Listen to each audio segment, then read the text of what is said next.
agencies briefed the Council of the District of Columbia and their staffs, and later today we will hold a call for advisory neighborhood commissioners.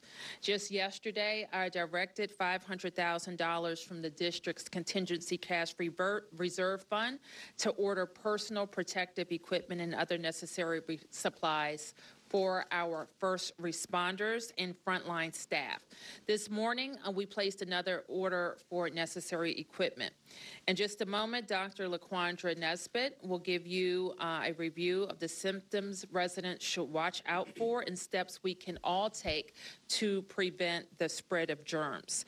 We'll then hear from Dr. Rodriguez, who will also share our planning efforts, followed by Dr. Jennifer Smith, who will discuss the district's capacity for testing at our public health lab. At this point, we continue to tell people to use common sense, and it's worth saying again, stay home if you are sick. Wash your hands often and thoroughly.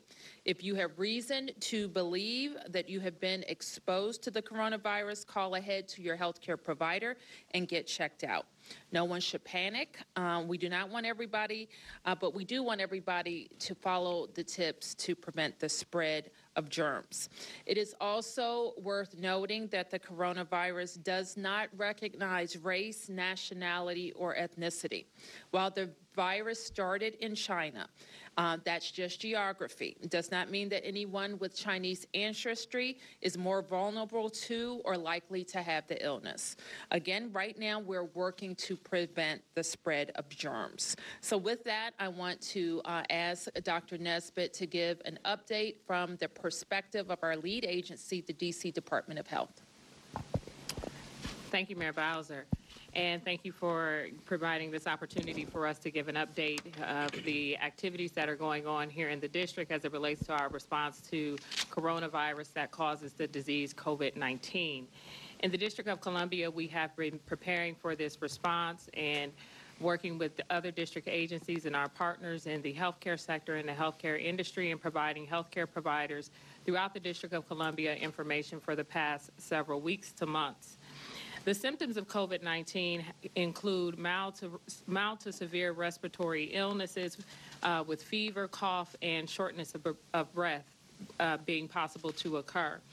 Over 80% of people who will be impacted by COVID-19 will have the symptoms that are very similar to the common cold or the flu. About 15 to 20% of individuals may have a more severe form of disease that could possibly require hospitalization. I do want to reiterate Mayor Bowser's previous statements that there are currently no confirmed cases in the District of Columbia, and the risk to residents in the District of Columbia for COVID-19 remains low at this time. We do want to encourage our residents to seek health care if they believe that they have been exposed to COVID-19 because of their travel history, or if they believe that they have signs and symptoms. It is critically important to make sure that you call ahead before going to a healthcare provider, as that is one of the key ways that we will have the possibility of containing the spread of the virus and the cause of disease in other individuals. We do know that our best prevention strategies, as there is no treatment for COVID-19 and there is no vaccine available, is to practice great community and hand hygiene. Those things include staying home if you are sick, washing your hands for at least 20 seconds, covering your cough with your elbow or tucking into your shoulder, making sure if you use something like a Kleenex that you toss it into a trash receptacle right away, and being sure to clean high contact surfaces frequently.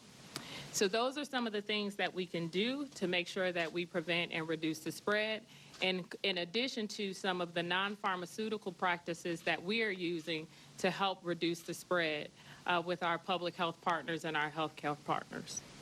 Thank you. Chris? Thank you. Good afternoon. Thank you, Mayor. My name is Dr. Christopher Rodriguez, Director of the D.C. Homeland Security and Emergency Management Agency. And before I begin, I'd like to thank the Mayor and Dr. Nesbitt and her team at the D.C. Department of Health for their leadership and proactiveness as we have been dealing with COVID-19 now for the past couple months. I want to just reiterate that D.C. government has been tracking and preparing for COVID-19 since the start of this outbreak late last year in China. At the mayor's direction, early this week, yesterday, HCMA elevated the status of the district's emergency. You heard the mayor there saying that there are 0 cases in the D.C. area. She said prevention is key, and at this point, common sense and no need to panic. That is what should prevail and what people should take away from this press conference right now. The risk to D.C., she says, remains low. We are streaming this press conference for you live right now on our website, WJLA.com. We'll also have more on this coming up in our evening shows here on ABC 7. In the meantime, Steve, it went from sunny this morning to cloudy, and we got some raindrops on the camera. And some raindrops.